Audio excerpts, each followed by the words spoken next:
Salut à tous, bienvenue au deuxième challenge Game 2. Je continue de t'apprendre à dessiner en partant de zéro avec des techniques simples mais efficaces.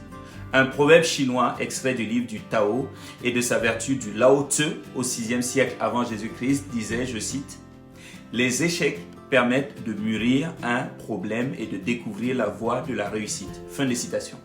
En deux mots, si les débuts sont difficiles, efface et recommence jusqu'à ce que tu maîtrises ton sujet.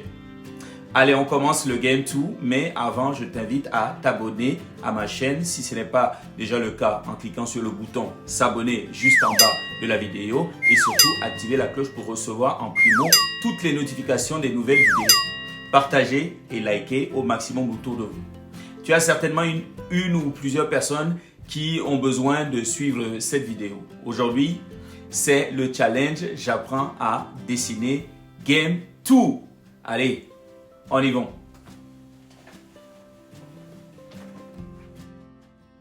Donc, c'est toujours le logiciel Procreate qu'on va utiliser pour faire notre challenge du jour. Donc, on va créer un nouveau calque. Donc, le logiciel Procreate se trouve sur le iPad Pro. Je vais construire un cercle comme je l'ai fait dans le challenge 1, un carré et un triangle. Cette fois-ci, vous allez voir, on va plutôt travailler en volume. Donc là, on avait fait des dessins plats, mais vous voyez qu'on essaye de faire une sphère pour que le cercle soit dessiné en volume. Pour un carré, ça aura la forme d'un cube. Vous voyez, on met des fuyantes, des espèces de fuyantes et des parties invisibles. On peut tracer un triangle et faire soit une pyramide, soit plutôt faire évoluer le triangle en perspective. Donc là, vous voyez, les formes simples sont devenues des formes volumiques. Et là, je vais dessiner à peu près un personnage comme ce que j'ai fait hier. Donc, je dessine la tête, le tronc et le bassin. En même temps, je réplique en volume. Donc, vous voyez à peu près l'idée qu'on veut donner du personnage dans l'espace. Donc, je vais continuer sur le côté à rajouter des parties. Vous voyez, par exemple, les jambes, je rajoute les jambes. Je peux rajouter, voilà, je rajoute les cuisses plutôt. Et là, je fais plutôt des cylindres. En vue de face, on a l'impression que ce sont des carrés étirés. Mais en réalité, les bras, les jambes, les cuisses, etc. sont en fait des cylindres. Donc, vous voyez, je dessine simplement ce que je suis en train de voir. Là, nous sommes sur une forme simple de face. On a tenté de faire en plus ou moins en perspective. Vous voyez, c'est ce que j'ai fait hier avec une forme simple. Et là, j'essaie de reproduire avec des formes en volume. Donc, c'est pas compliqué. Vous essayez de comprendre comment c'est positionné. Là, j'ai un peu exagéré parce que je voulais faire ressortir les bras comme ça, mais ça ne veut pas dire que c'est exactement ce qui se passe sur le côté, mais c'est juste pour que vous voyez, j'ai fait exprès de plus cambrer, de plus plier les bras pour que vous voyez ce que ça donne. Donc là, on a un personnage.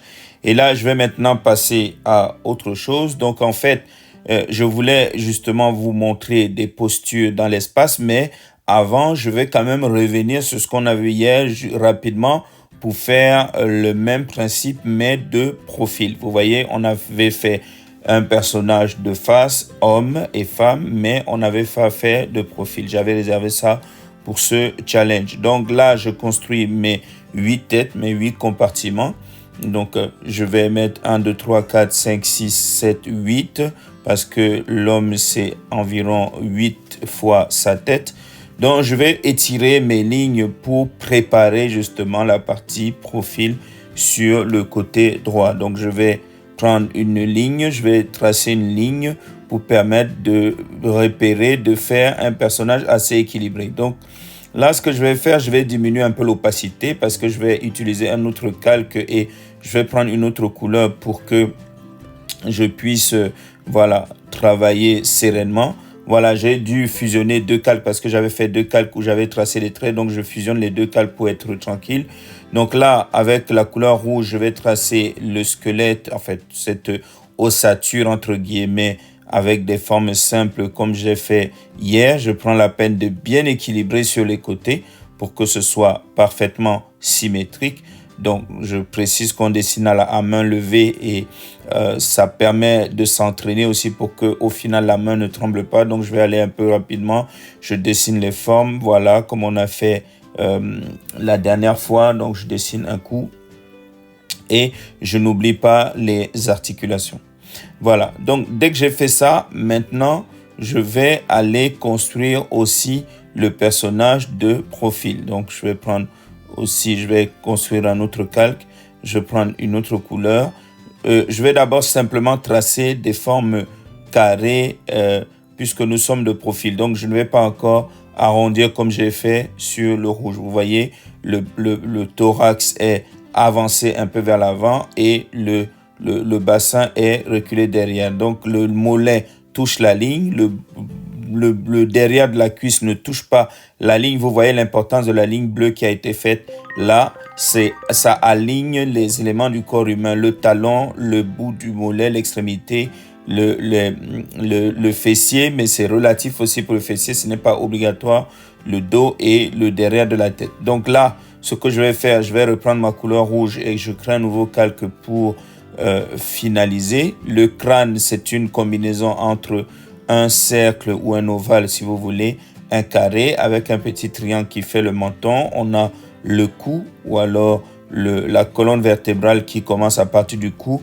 On a la forme du thorax. Ensuite, on dessine le bassin et on va continuer sur les jambes. Vous voyez que les cuisses sont un peu plus avancées que les jambes et on a le pied. Donc voilà, on finit par les mains, les bras, donc le bras, l'avant-bras et la main pour donner la forme d'un personnage qui est équilibré. Donc voilà comment on dessine un personnage de profil. Voilà, donc je peux finaliser mon dessin en mettant de l'encre, vous voyez, comme on a fait la dernière fois au premier challenge. Donc je choisis un pinceau plume, voilà, pour pouvoir finaliser avec un trait beaucoup plus fin. Donc là, je ne vais pas tout de suite mettre les vêtements, je vais dessiner tout le corps et vous allez vous rendre compte qu'on a un personnage équilibré. Donc comme je dessine le corps de face sur la gauche, je vais aussi faire pareil sur la droite en renforçant avec des traits, fins. Donc là, vous voyez, vous avez le personnage. Donc là, je vais dessiner maintenant le personnage de profil. Donc je fais son nez, sa bouche. Ne vous inquiétez pas, on fera le visage dans un prochain challenge. Donc voilà, je dessine le corps humain. Vous voyez que le personnage, il est assez équilibré. Donc on dessine en main levée et on dessine assez rapidement pour que vous ne perdez pas du temps dessus. Et vous voyez que le personnage est parfaitement équilibré. Vous pouvez vous entraîner à dessiner aussi le corps féminin. Donc voilà l'entièreté du corps humain. Maintenant, on va passer à une autre étape. Donc je vais prendre un autre format A4.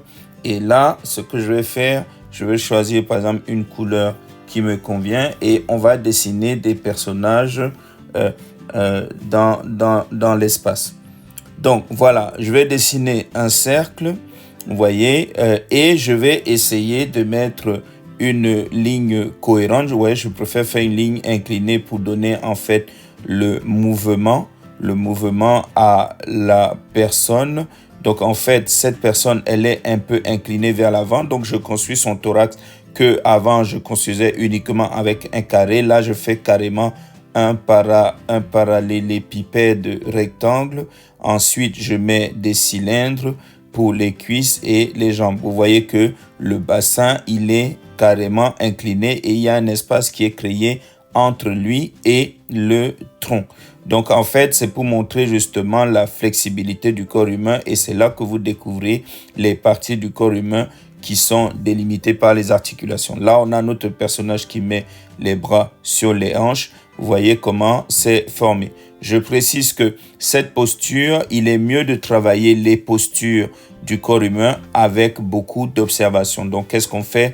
On observe une photo, on essaie d'analyser volumiquement comment est constitué l'intérieur de son squelette Et c'est comme ça qu'on définit justement le mouvement avec le rythme qu'il faut. Donc là, je vais ancrer pour que vous voyez, vous visualisez mieux encore ce que je viens de faire. Donc en fait, tous ces schémas qu'on fait au préalable nous aident à avoir des personnages cohérents qui ne blessent pas notre regard. On veut avoir quelque chose de juste. Et sachez que même si on fait des dessins caricaturaux, même si c'est de la caricature, on a toujours besoin de créer nos repères pour être cohérent avec ce qu'on fait. Donc vous voyez, là je suis en train d'ancrer, j'ancre les parties, notre personnage, je suis en train d'ancrer le personnage et en suivant le schéma que j'ai construit. Donc vous voyez, on a un beau personnage. Si j'enlève les esquisses, vous voyez qu'on a un super personnage qui tient la route. Bien évidemment, on pouvait le faire asseoir sur quelque chose. Je vais quand même l'habiller, voilà, pour que vous puissiez voir juste vite fait.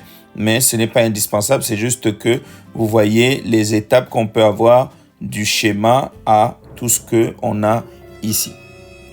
Donc maintenant, on va aller proprement dit vers des formes en mouvement. Vous voyez, j'ai chopé cette image sur Internet et je réduis l'opacité pour pouvoir construire à l'intérieur. Mais le but que vous devez atteindre, ce n'est pas forcément de construire à l'intérieur. Dans un premier temps, vous pouvez construire à l'intérieur comme moi, je suis en train de faire. Mais vous devez travailler beaucoup plus le dessin d'observation. Donc, l'observation, c'est quoi? Vous prenez une photo et de loin, vous l'observez. Vous pouvez l'ouvrir sur un ordinateur ou alors dans un livre et vous essayez de dessiner le contenu, l'intérieur, le squelette. En fait, quand je dis le squelette, c'est plus la construction, l'ossature qui est à l'intérieur de la personne. C'est comme ça que vous allez progresser au niveau du mouvement. Et ça, c'est un exercice très important pour ceux, par exemple, qui veulent se lancer dans le dessin animé. Même dans la bande dessinée aussi, parce qu'il y a beaucoup de mouvements. Vous voyez, j'ai fait ça pour le premier personnage. Je vais aussi faire, par exemple, pour un autre personnage que je vais choisir. Bon, tenons le troisième, voilà. Je vais dessiner aussi la forme volumique. Donc, c'est à vous de comprendre comment c'est fait. Vous devez être choqué si vous ratez parce que vous devez cultiver justement cette technique-là, cette façon de faire pour vous habituer à comprendre comment le corps humain fonctionne dans l'espace, donc en termes de 3D. Donc, je ne voulais pas prononcer le mot 3D tout à l'heure, je me réservais ça pour maintenant. Donc, on parle de 3D, donc c'est une vision globale dans l'espace en 3 dimensions. Mais pour que ce ne soit pas très compliqué à expliquer, je vais m'arrêter à ce niveau d'explication pour que on n'entre pas dans des détails trop techniques. Vous savez très bien, le but, c'est de pouvoir aller dans la simplicité. Donc, j'ai désactivé l'autre calque et vous voyez ce que ça me donne et c'est cohérent dans l'espace. Donc, vous devez à chaque fois contrôler comme ça pour voir si votre dessin tient la route. Donc, je vais continuer avec un troisième dessin. Voilà, par exemple, celui-là, le deuxième. Donc, je vais construire mon squelette.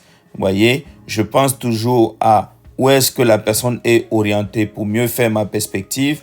N'oublions pas que c'est une femme, donc le bassin est un peu plus ressorti. Donc, il y a un mouvement qui se passe de la jambe, ce qui fait que si la jambe est pliée vers l'arrière, il y aura un mouvement fuyant. C'est pour ça que la jambe va s'émincir un peu vers le bas parce que c'est en train d'aller en arrière. Donc, vous avez vu, le dessin est pratiquement fini et on a bien notre mouvement si on désactive le calque. Vous voyez, c'est cohérent. Bon, tenez, on va faire un dernier si vous voulez ou un avant-dernier, on va voir. Donc voilà, ça c'est une position assez complexe. Vous voyez, donc le bassin est bien détaché du tronc mais relié vers le dos. C'est comme on a fait le schéma tout à l'heure. C'est pour juste montrer la flexibilité du corps par rapport à ces articulations. Parce que si on ne fait pas ça, on aura un corps ultra figé. Donc, je continue à mettre les cylindres pour tracer les jambes.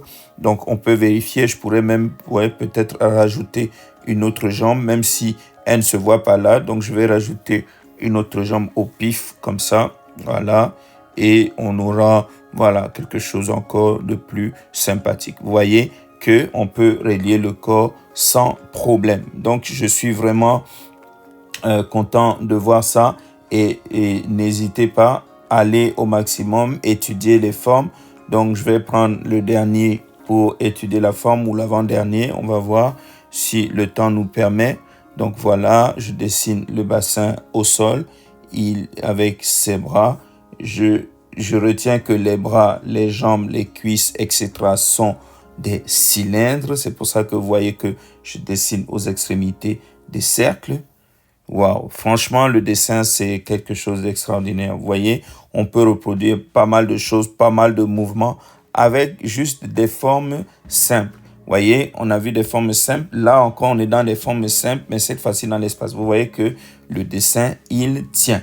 Ça a l'air facile. Oui, c'est facile. Oui, c'est facile. Tout le monde peut y arriver. Si moi, je suis arrivé, toi aussi, tu peux y arriver. Donc là, je veux tracer des traits sur les dos, etc. C'est pour parler de rythme. Donc, c'est très important d'avoir le rythme. Le rythme est généralement donné par la colonne vertébrale. C'est pour ça que vous voyez ce que je suis en train de dessiner. Donc là, il faut faire très attention avec la flexibilité de la colonne vertébrale. Là, je vais vous montrer encore autre chose. Donc, je vais prendre une couleur jaune pour dissocier un peu. Donc, je vais tracer un squelette, par exemple, sur mon dessin 2. Vous voyez que je trace un squelette qui va en fait simuler les os que pourrait avoir notre corps. Mais en réalité, ce n'est pas vraiment les os, mais c'est une forme simple. Vous voyez, comme j'ai fait là, en fait, une forme simple d'équilibre d'ossature sur un personnage. Généralement, on fait ça avant de dessiner tout le corps. Mais là, j'ai choisi de faire ça maintenant, un peu comme une pédagogie inversée pour voir ce qu'on peut faire. Mais ce n'est pas une obligation. Ce n'est pas une obligation. Si vous avez déjà fait le schéma comme vous avez fait avec des formes simples, donc franchement, l'équilibre est déjà donné. Il y a certains qui dessinent d'abord ce squelette-là, c'est aussi très important, avant de pouvoir mettre le personnage en chair. Donc, je vais mettre ça sur la plupart de mes personnages. Voilà, on va mettre ça sur le troisième personnage. Vous voyez, ça détermine le squelette à l'intérieur du corps.